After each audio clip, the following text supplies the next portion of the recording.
First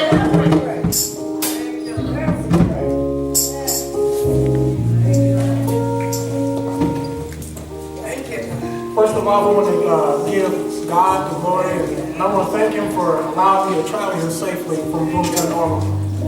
And I want to thank Pastor Barbara for giving me the opportunity to come here and preach. And Antioch Missionary Baptist Church, I also want to thank you for allowing me to come here and preach also. Now, let me ask you some questions this morning. Have you ever walked away from God? Have you ever thought the worldly life was better for you? Have you ever given up on God? Have you ever chased the world and all it offers? And have you ever hit rock bottom, chasing after the wind? All right. Now, if you can answer yes to one of these, you're definitely in the right place today. And I can say this. I can say yes to all 5 of these questions. Once in my life, I walked away from God. Once in my life, I thought the world can offer me something better.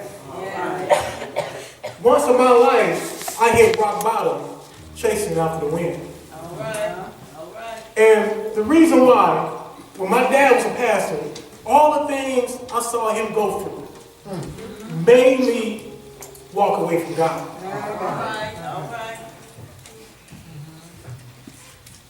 And I also thought being in the world was better for me.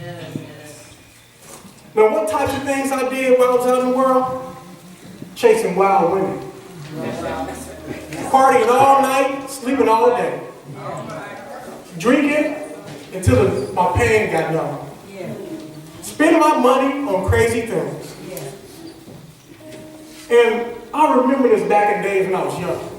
I had a couple people tell me, they said, "Rocco, you trifling." I said, wait a minute. When I was young, I said, hold on, I'm not trifling. I had to defend myself. I had to justify myself. But now, since I'm older, I realized I was trifling when I was younger. And like I said, I can relate to this message I'm going to speak about this morning. I'm coming from the book of Luke, chapter 15, verse 11 through 12. Book of Luke, chapter 15, verse 11 through 12.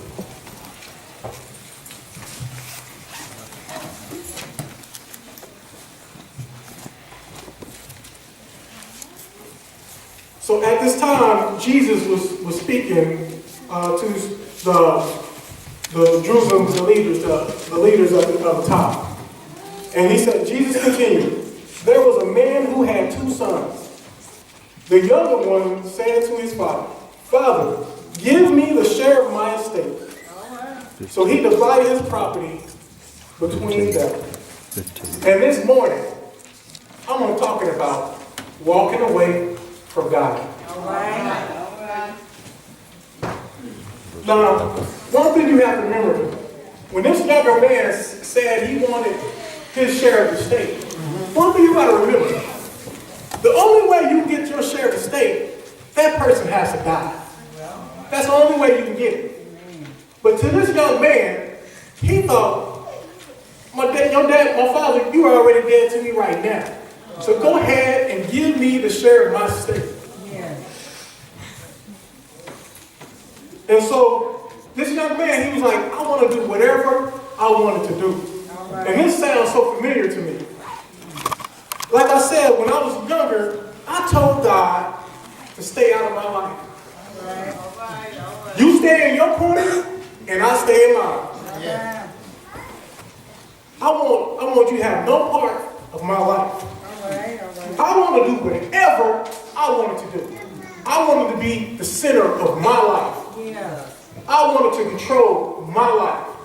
So you stay over there, and I do what I have to do. Now, Luke 15, verse 13 and 14 says this. Not long after that, the young son got together all he had, set off for a distant country, and there squandered his wealth in wild living. After he spent everything, there was a severe famine in the whole country, and he began and he began to be in need. Now, first of all, this young man was living a wild life. He was living it up, partying up, partying all night, sleeping all day. That's what he was doing. Yeah. And he was chasing women. And he was spending his money like it was there no tomorrow. Have you noticed this? When you have money, you have a bunch of friends. Yeah. When you have money, you have a bunch of friends. They're all around you.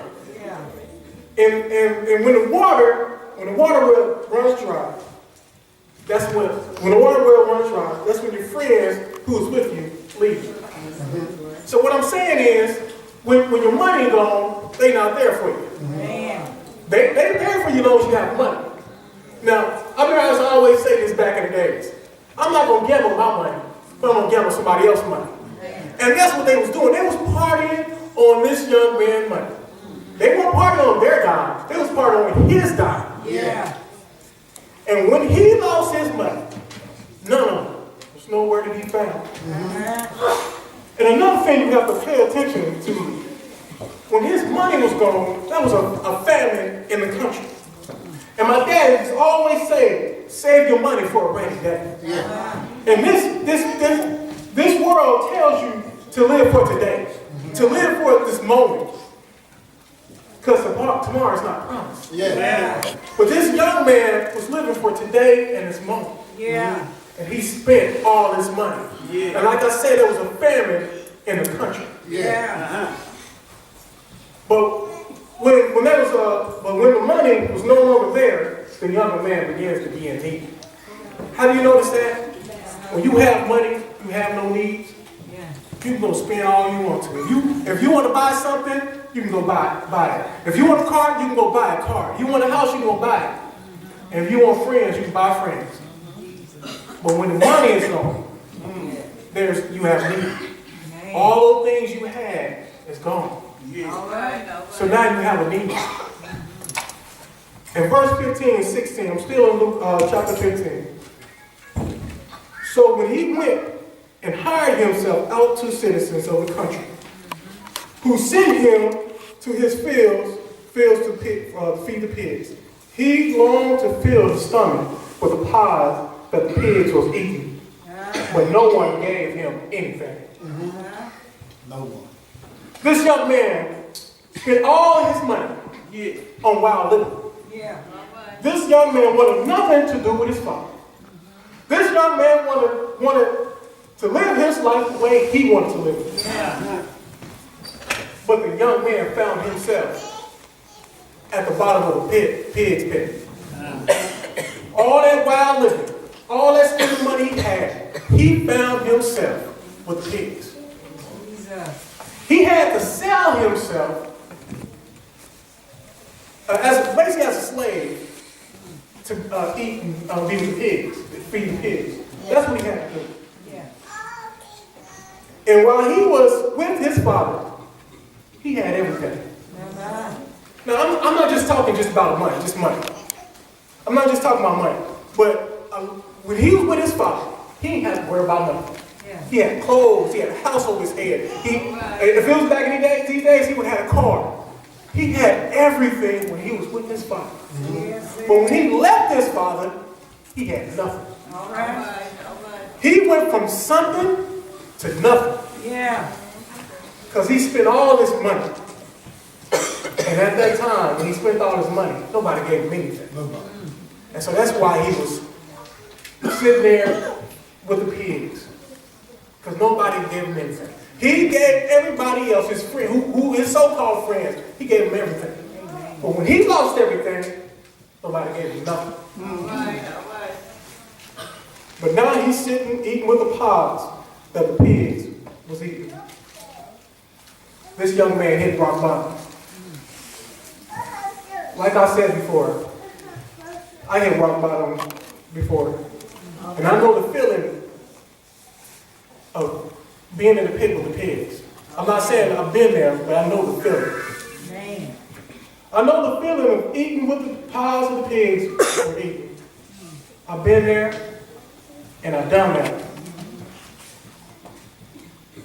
I always tell people, young folks, I need you to listen to this. They always say the grass is greener on the other side. But you got one problem. You still got to mow that grass. Regardless if it's greener on the side, that grass still has to be mowed. Yeah. So I need you to remember that. Yeah.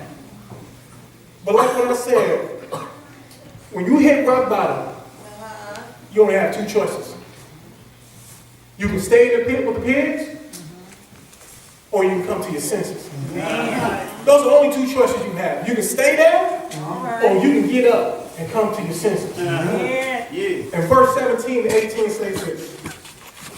And when he came to his senses, this is the young man, he said, how many of my father's hired servants have food to spare? I am starving to death. I will set up and go back to my father and say to him, Father, I have sinned against heaven and against you. For some people, it takes hitting rock bottom to come to their senses. It takes eating with the pigs and pies to come to your senses. When I said, when I was out in the world, it took me to hit rock bottom to come to my senses. I was very unhappy when the world had me. I had to do things to keep the thrill of the world. I remember back in the days when I used to go out, and a good example is I used to travel like 300, 400 miles to go out that night. But for me, I was thinking, I had to do this to keep the thrill up. But one thing, when I was out there, I realized these folks here are doing the same thing I've been doing back in Bloomington. Different folks, but the same thing. Nothing have changed. And I came to my senses while I was out and about. I said, I got to be something better than this. I mean, I came to my senses, I was like, I'm missing something. Even though I'm buying things trying to keep myself happy, I'm doing things trying to keep myself happy, but that joy that I needed was gone, and I was missing it. It didn't matter where I went. God was calling me back. And I was missing him. And like I said, I started to realize that I needed God. And it took this young man to be starving, eating with the pigs to come to his senses. He had to hit rock bottom. Too much pride can kill a man. He had to hit rock bottom. In verse 17, he said, when he came to his senses, he said, how many of my father's hired servants have food to spare? And here I am starving to death. So this young man started to realize his father's servants had food to spare. Now, I'm not saying they was rich. I'm not saying they had a lot of money, a lot of clothes, but they had food to spare. And that's what God will do for you. He might not give you what you want, but he's definitely going to give you what you need. And he's going to give you enough to spare. And this young man started to realize, he's like, wait a minute, I'm sitting here eating with pigs and all this stuff, and my father's servants have enough food to spare? And so even though his servants was not rich, like I said, they had enough to spare. And this young man had to swallow that bullet called pride. I don't know how many times I had to swallow that bullet called pride. I don't know how many times I had to humble myself before the Lord and say, God, I'm sorry. I had to humble myself. And this young man, it took him to hit rock bottom to humble himself. And God will allow you to hit rock bottom to humble yourself. In verse 19, 20, say this. I am no longer worthy to be called your sons. Make me like one of your hired servants. So he got up and he went up to his father. But while he was still on the way off, his father saw him and filled with compassion for him. And he ran to his son, threw his arms around him, and he kissed him. Now,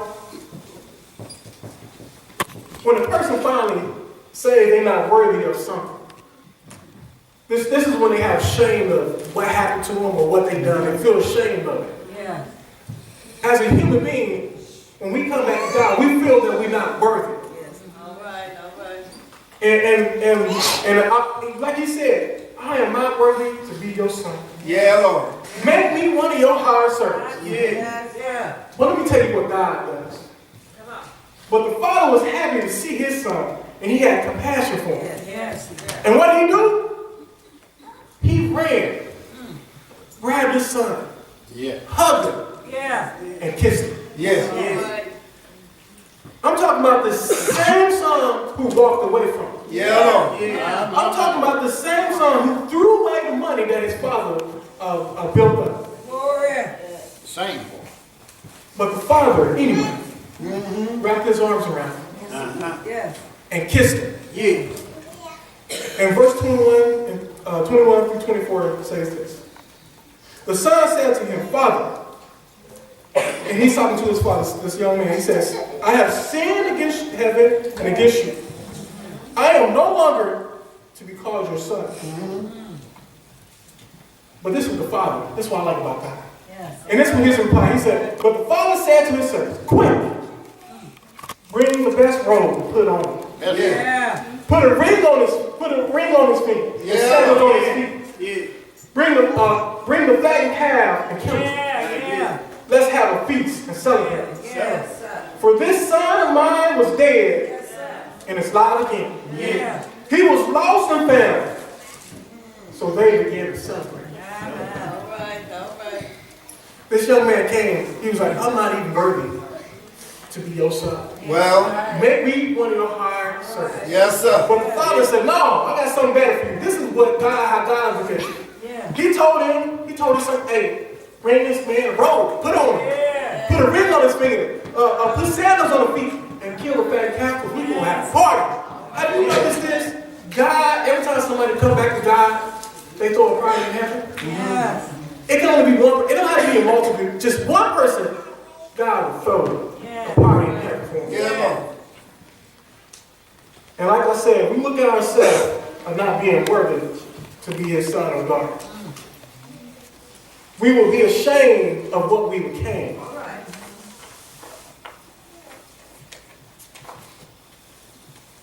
And we get our worth from money and job title, material things. That's what we get our worth from. Yeah.